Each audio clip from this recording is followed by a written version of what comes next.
Hi everyone, it's Jean and Carl. If you're watching this video, you're probably a data professional like a data analyst, a data engineer, perhaps you're in data governance, or you're a data scientist. And you may have had some success in your career. Maybe you've moved up in the ranks and you're running a team, you're maybe a chief data analytics officer or something like that. If you're any one of those, you've probably had these types of questions. Why is the business holding back investments in data analytics? Or why can't the business understand that data analytics is critical to success? So Jean and I have both asked those questions throughout our careers, and we often struggle to convince business leaders of the value of what we were doing. Jean, what was that like for you? Well, hi everyone. I think on most days it was extremely motivating. I think, you really love what you do technically, but struggling to land anything with your business counterparts, they don't see eye to eye. They're not meeting you halfway. You get instruction from them, you build something. It's difficult. And having to constantly justify your existence. This is what it feels like. Every single day you walk into the office Mm. and you know that today you need to deliver something so that at least tomorrow you're still there and you're still getting a paycheck at the end of the month. And the worst part of this is you're continuously being called a critical resource, Mm. but you never get any backing or support around your decisions or your ideas, what you want to do. And yeah, I mean, if it wasn't for data, it wouldn't have been so great. So luckily, I love data, so that at least served as a bit of a good counterbalance to all the Yeah. negativity. Yeah, that's it. And on the other side of the table, you have the finance team and the CFOs that are sitting there wondering why they're making these investments in data analytics if it's not creating real value for the organization, like the value Mm. isn't obvious, right? So what we're going to do today is I'm going to ask Jean to explain how he got through this challenge in his career and to give you some tips on how you can do the same. So this is all about helping you to grow your influence and your impact, which will have the result of growing your income. And I will give the opposing view. I'm going to talk about what it looks like from the business point of view and how your CFO is interpreting the messages that you sending. John, why is this topic so important for data professionals? Yeah, I think, Cole, let me start with something real, something sort of close to home that I hope most people listening or watching today can relate to. So, firstly, in every organization that I've worked in, if it's now Telkom, BCX, even in Nexus Data, I've always been surrounded by top tier talent, hardworking data people, people really doing incredible things. And it feels like nobody sees what they work. I mean, it's nobody understands what they're really doing. Nobody invests in it. And worst of all, nobody uses it. There's nothing more demotivating than putting in the time and the effort and the hard miles, coming up with something really brilliant, and just to find out that it's never been used. Something urgent, get it out to me. You send it out a month later, 2 months later, you find out that people actually only looked at it then, and acknowledging the reality of everyone that's watching. I mean, it's for the audience. These are the type of things that you can relate to. Like you've built brilliant dashboards that nobody uses, you delivered insights that die in SharePoint folders somewhere, you propose initiatives that never get funded, right? Really brilliant ideas, and Mm, and you see there's an opportunity to create value in a window, and then just nothing happens. You're seen as a cost center person, not as a value creator.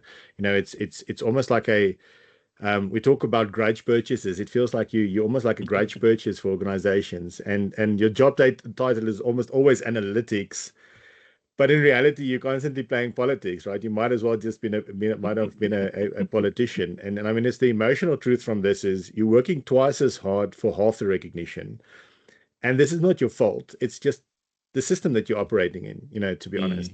mm, mm. And the challenge again from the business point of view is that all of these things are a reality, right? Mm, The CFO does see data analytics often as a cost center. The finance function hates the idea of investing in projects that don't result in anything meaningful, right? And there's a massive amount of fear in business to invest in data analytics and AI solutions where the results are not, you know, as near as guaranteed as possible. And so we're sitting in a difficult space as data analytics and AI people trying to create value. mm. Jean, you've shared some, but tell us a little bit more about your personal background. Yeah, I mean it's cool. I'll do some broad stroke stuff. So I was in the fortunate position to get a Telkom bursary while I was studying. So actually getting paid to study, which is great. But the truth then hits hard once you start working, right? So being seen as the center of excellence student coming in, having visibility but absolutely no influence, right? You could do stuff, but yeah, it goes down the drain. From there on, working in an enterprise data warehouse where insights weren't adopted, we put in a lot of time and effort to build really cool stuff. People working overtime after hours. It's just gone from bad to worse. Then some of the projects that we had that was really amazing, launching big data, and I had this pet project called Project HUD, the heads up display, like a fighter pilot. You can't take your eyes off of the prize, right? You need to focus on it, where you just show the main metrics of the organization right in front of the CEO. And it was way ahead of the business, right? So you put in the time and the effort, but adoption is low. In the last couple of years, to being part of the data office, where you consistently need to convince leadership from focusing on the tech first and the capabilities to becoming value first. Mm. At BCX, focusing on how value assurance can get CFO buy-in if we do it right, and making sure that you then get the right backing from people. And then now, in the current role, helping executives and our customers commit to millions because the value case is proven up front. And I think it's really sort of gone full circle from we've seen all these problems, and I've seen and witnessed and experienced all these problems. And to be honest, I was part of the problem for a long time. Now to getting to actually help resolving these things, and bringing value where value should be, and making Mm. sound cases for value. Mm. And I mean and I think for today the plan for me is at least to share what I Mm. wish somebody told me 10 years ago, so that people that's listening or watching don't have to learn the hard way or go through the same stuff. That's it. Yeah. Regardless of which role you're in, right? Because whether you're in data governance or you're sitting, in the back office doing data engineering work, there's still an opportunity for you to drive value in some way. And Mm. that's really the key message for today. So, John, what was it like for you when you were coming up through the ranks in your early career? Yeah, it's one of those things that I wish I knew somebody, or somebody told me this stuff at varsity, right? They told Mm. me how to build databases. They told me how to do analytics. They told me some networking and some artificial intelligence. And then you're there, and they don't tell you about the politics and the fact that you're going to build stuff and nobody cares. And I think one of the main stories at the very early start of my career was building like really nice dashboards, technical stuff, being so proud of the technical complexity of it, being able to automate these things that solved real problems, specifically, insights that was never seen before, and making it available. And just getting to the point where you realize like nobody's actually opening it. People will phone you like 4 months later and say, "Have you run the report?" I said, "Yes, the report is automated. It runs every Monday." And this is when I realized most data teams are hired to produce deliverables and not outcomes, right? Because if it was Mm. outcome based, it would have looked a bit differently. So it's just sort of, it's a tick sheet. Have you done this? Have you done this? Have you done this? It's not, the outcome is not linked to it. And I think the main lesson that I've learned there is business adoption isn't a BI issue. It's really about how value is communicated, or that communication component of it, how that's communicated back to business. And for me personally, I spoke data, and executives needed me to speak money, risk, growth, and efficiency, which I didn't. And I mean, it's again, I can sort of plead the fifth and say, I didn't know, and I'm not going to talk about it. But unfortunately, I wasn't paying attention to the rooms that I was in, the conversations that I was in. And I think really this is sort of where my obsession started with value translation, and eventually leading to the rapid value cycle Mm. that Mm. we've come to today. Yeah. And then later on, when you started getting involved in larger projects, what did that look like? Yeah, I mean it's they always say, with great power comes great responsibility. So I had the blessing and the curse of stepping into leadership very quickly and early on in my career. I thought about this the other day. It's 25, 26 years old, having to make very big decisions. And I think one of the biggest sort of projects that I was running, or I was responsible for, was bringing big data into the Telkom environment, and establishing that and getting that up and running. And I think the biggest challenge here was it's a massive tech investment. great use case. If you go through that business case and you see all the technical bells and whistles that you could get and the things that we would enable and the things Mm, that we were able to do, it's great. But there's absolutely zero traction. It didn't move forward like it was supposed to. It wasn't adopted necessarily as it was supposed to. It's still around till today. People still like to say, but this is our strategy. We need to execute on it. And my question is, that was written in 2016. The world has changed a bit since then. It may be mm, time to pivot. And I think the emotion that we as a team felt, and I mean, this is everyone from the warehousing team that supported us all the way through to sort of, let's call it the task team that was there to establish the big data platform, is everyone felt defeated. And the mm, CFO just consistently questioned the value. Like, where's my return? And mm, unfortunately, we didn't have any answers because we felt that we delivered what we were supposed to. We built the mm, platform, we got it up and running in record time. mm, We even managed to spend all the money in record time, right? So we didn't have mm, any having to defer funds and all sorts of funny stuff towards the end of the financial year. And I think that the key lesson out of that endeavor for me was I learned that, that leaders definitely invest in certainty and not potential. They mm, need to know what are they getting, and it shouldn't be an if. It should be, this is going to be coming at this point in time, and it's clear and it's measurable. mm, And without a value framework, you can't really secure long-term sponsorship. I mean, as we've seen it here, it's sponsorship was done, but every single year when renewals come up, it's the same conversations and the same fights and the same deliberations, where if a value framework was established and we could show the value of what we were doing, tied back to business priorities, it would have been completely different. And I mean, I think one of the key takeaways from this, at least for me, is that our work is judged by perception way before it's judged by impact, right? And mm, that perception can either make you or break you at the end of mhm. the day, right? So is there perceived value to this? If not, yeah, it's good luck having those conversations when they come up, and I'm hoping that people are not in that position where your CFO has already, started to wave the red flag to say, but why am Yeah. I spending this money? And I think the outcome for me from this is this experience helped me set the foundations for my approach towards data confidence, that ability to help leaders on this journey to understand why they need to invest, how they need to invest without Mm, fear. mm, Because they trust the value that you can bring to the table, as well as that story around value. And I that's mean, it. it's the a closing thought on that one is I can remember very clearly walking into a room where a CFO was just presenting, and he came out and he was completely pale. His entire investment was just turned down, and he had to ask for like 4 million rand, and I had to go and ask for 36. And I'm walking in, and everybody's like, no, we agree, we need to do this. And one of the execs pointed out and said, um, I'm not too sure about your value predictions, young man, but it's fine. We'll invest in any case. Yeah. And I'll never forget that. I think that was sort of if you can build that trust and that confidence, things are That's just it. so much easier. Yeah. Yeah. And you mentioned that value framework. It's like the value framework makes the CFO's job 10 times easier Mm, in actually showing the value to the leadership team, right? If we're leaving it up to the CFO to dig for the value and not making it obvious, mm, we've lost from the start. And maybe that's where, coming back to that story where a lot of the challenge lies is that it was actually doomed for success, doomed for failure before it mm, even started, simply because there isn't a clear value framework. How are we going to measure this? What returns are we actually expecting? Are we mm, measuring the actuals that we're generating versus the forecast? Are we hiding away from the fact that this is actually not producing anything? Are we obsessed with the capabilities and the technology as opposed to the business impact that this thing has to make?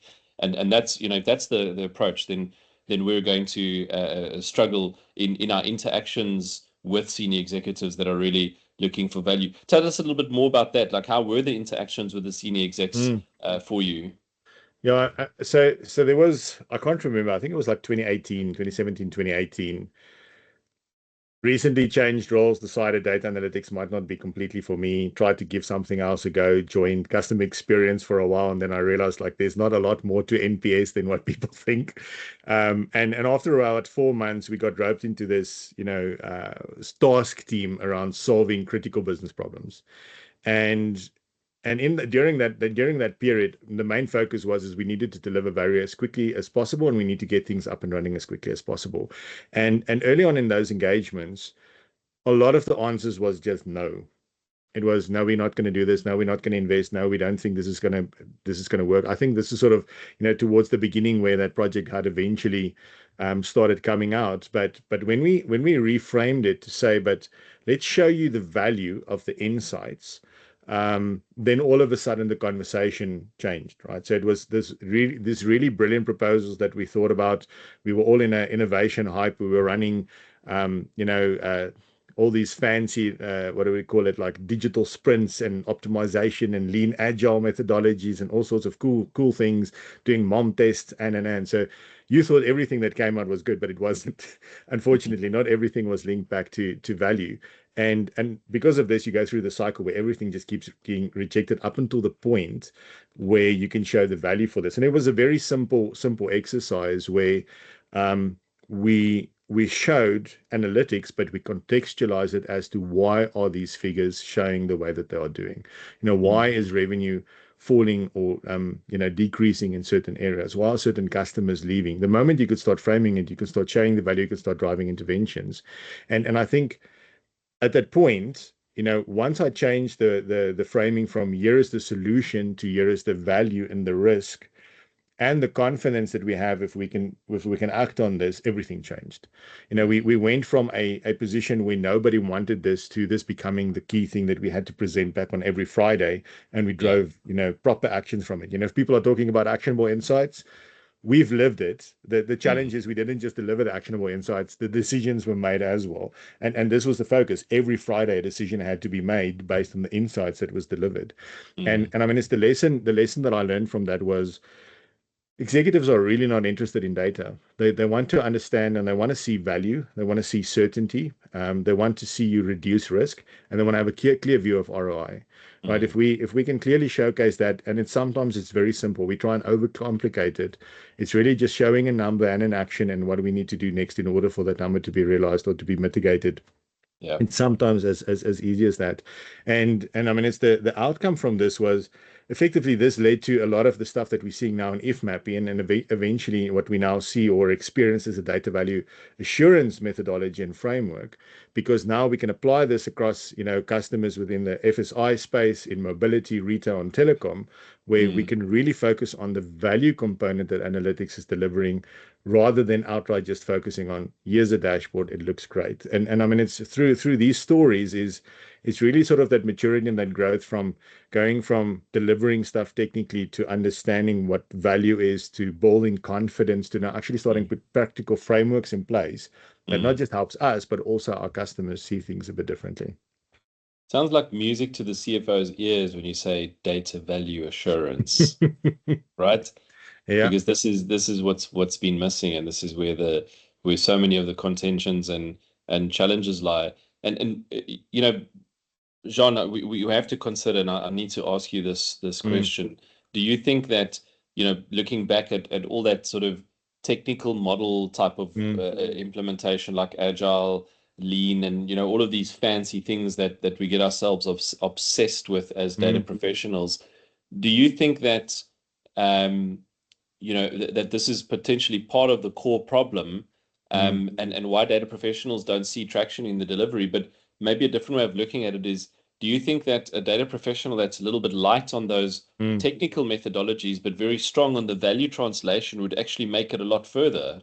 Yeah. No, definitely. I mean, it's if we look at the world that we're living in today, it's so easy to build technical skills. You spend a bit of time on ChatGPT, you join a few groups where people are sharing code. You can teach yourself a lot of stuff. What you can't really teach people from a book perspective is actually how to run effective businesses and how to drive value. Unfortunately, there's not a quick way to do it. Obviously, we have our methodologies and those things, but you almost need to live it in order to get to that point. And I think one of the key things that's contributing to this problem is more the language that we are using that's shifting our focus rather than the technical skill. So you would find typically, as data folk, we talk about features and models and pipelines and accuracy and dashboards and all sorts of technical stuff that gets us excited. Whereas executives, on the other hand, talk about revenue and cost and risk and efficiency and customer outcomes. And that's where the disconnect sits, right? Because how is this feature that you have going to contribute towards my revenue? How is the accuracy within this data pipeline going to increase my customer outcomes, right? So that disconnect is quite big because of the language that we speak. And I think if somebody transitions a bit more towards understanding what business values, being able to talk the language of business. And this is really not rocket science stuff. This is, apply yourself a bit and listen to conversations where you will hear business talking about certain things. There's certain things that's top of mind for them. Certain problems will be recurring that they keep bringing up. And instead of saying, but we've built the data warehouse, but we've built this pipeline, or this thing is running and we have 99% uptime and availability. If we're being real, those things honestly don't really count. Yeah. It's like our language elevates our own importance instead of what's really important, which is to grow the business, right? Yeah. So how should data professionals change their language and their focus to become more relevant in the business discussions? So there's 4 shifts that I want to propose, Cole. And I think the first one for me is moving from execution to influence. The fact that you're doing something doesn't mean that you're adding value, right? People can be extremely busy and not do anything. I saw this video a couple of years ago where there's a flood and the guy's standing behind his diamond wire fence and he's taking a bucket full of water and he's throwing it over, but he's knee deep in the water. Like, it's not going to make any material difference. And sometimes this is what we do, right? We're not going to get promoted for writing better queries. This we need to make peace with it, right? If you want to be technically great, you're probably just going to move up in the ranks of being, a better developer. But you're not going to, what do they say, reap the fruits, the benefits, if you just stick to that, right? So writing better queries is not going to get you there.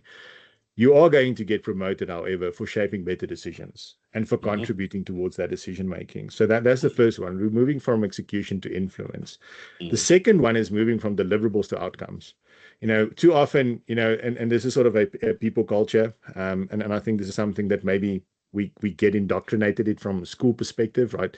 Once the homework is in, the job's done. Once the test has been completed, the job is done. Once the email has been sent, I've done my job. But I think if we stop reporting an activity and start reporting on impact, we fundamentally change the contribution that we're making, right? So moving away from just deliverables to actual outcomes that we're delivering at the end of the day. Yeah, that's such a powerful one, John. Yep. I mean, I had this challenge or several challenges with the CFOs in the past, but I think that one alone would have changed massively a certain relationship I had in a media company with the CFO that was battling to cope with with the interactions with the data analytics function. And I think reporting on the impact of what we were doing, instead of what we were doing, which is reporting on the activity, like you say, how busy we were, how much we were doing, right? To try and elevate our own importance, we could have elevated our importance by elevating our impact. Yeah, it's the analogy of that is, bees don't report on how busy they are; they report on the quality of the honey, right? If you look at a beehive and you see bees being busy, like, that doesn't add any value to your life. But if you open that tap and the honey comes out, like, that's where the value sits. The third one is then moving from technical confidence to leadership confidence.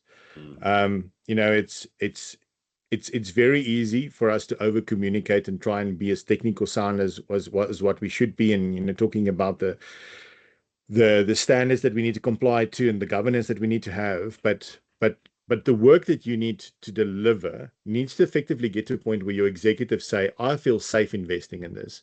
I'm comfortable investing in this because I can see that the team has done the due diligence. They're going to put in the hard miles and they're going to make sure that something comes out of it, and not make, stop spending time trying to convince your C-suite around what technology you need to adopt and why you need to do it from a form and function perspective, but build and instill confidence in them in terms of what you deliver and making sure that what you deliver gives them that comfort to say, but I will invest in this. This is something that's top of mind for me, and it becomes a priority.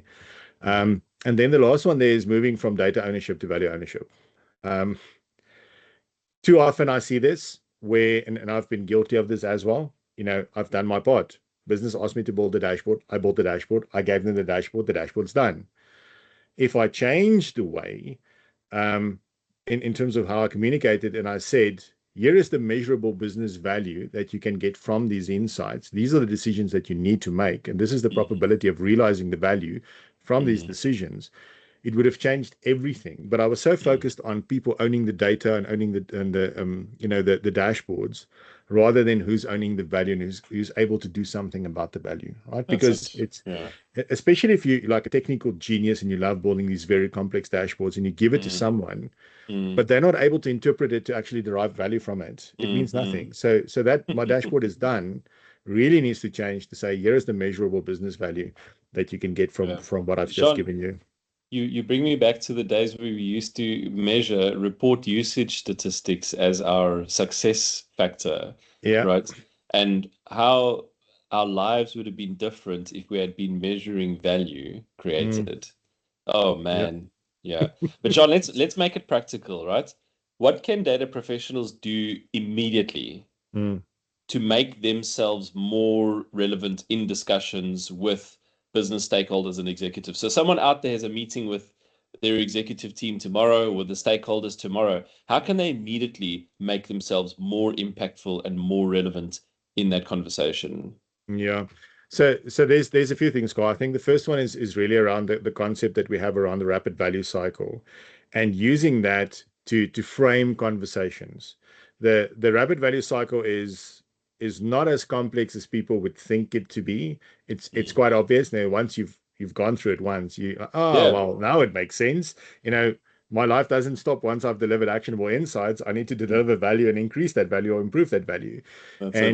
And I think the immediate thing that listeners can do is use that as a baseline, and then you work with the lines of business and your counterparts, and you show them how to turn a KPI into a value generating initiative, how to translate technical work into business language. Not just this is my dashboard, these are all the things I've put all these fancy slices in, but how does this translate back into something that business can consume?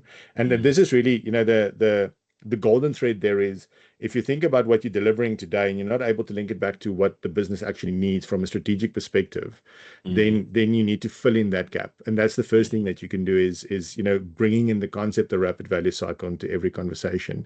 The second one is using data value assurance to secure sponsorship. If you're trying to secure a sponsor, just because somebody said this line of business has budget, it might not be the best way to go about it. I think a better way to secure sponsorship is any data professional must be able to answer the following few questions. The first one is, what value will this create? How confident are we that this will be a success and that we will create this value? And how do we measure success? And please, measuring success doesn't mean I've delivered it on time, on budget, and in scope, because sometimes value means you're actually going to breach all three of those things. It's all about the value at the end of the day, right? That's it. Who cares if it's on time and in budget if it doesn't create value, right? Exactly. Yeah. And I mean, how many projects have not been have been delivered on time, on budget, in scope, and created absolutely zero value? If we look at just the statistics, it's crazy. Jean, I can just see so many CFOs heaving a big sigh of relief when the data professional comes in and asks those three questions, right? What did you say? What value will this create? How confident are we? And how will we measure success, right? In value terms. Man, this is great stuff for the CFO community to feel comfortable and confident that what we're investing is going to realize something. What's the last one? Yeah, the third one is the cool one, right? This is the one that you don't need it until you need it, right? It's how to create the concept of a value CV. Right, so we talk about the previous stuff. Why are we talking about value? Why are we saying that you should be focusing on creating value? If I have two CVs in front of me, and they're both data professionals with the same, let's call it technical acumen, they've got the same personalities, they studied at the same university, they're ticking all the right boxes, but this one is able to show me the value that they've generated, the problems that they've solved, the decisions that they were able to influence, the adoption that they've created, and the trust that they've built. And this one just shows me, I've completed 50 certifications in the last year. Which one do you think is going to get the job, right? So creating the concept of a value CV becomes really important. I just want to highlight those concepts again, right? So what value did you generate? What problems did you solve? what decisions did you influence, what adoption did you create, and what trust did you build? Because this then becomes the foundation for salary increases, promotions, and credibility.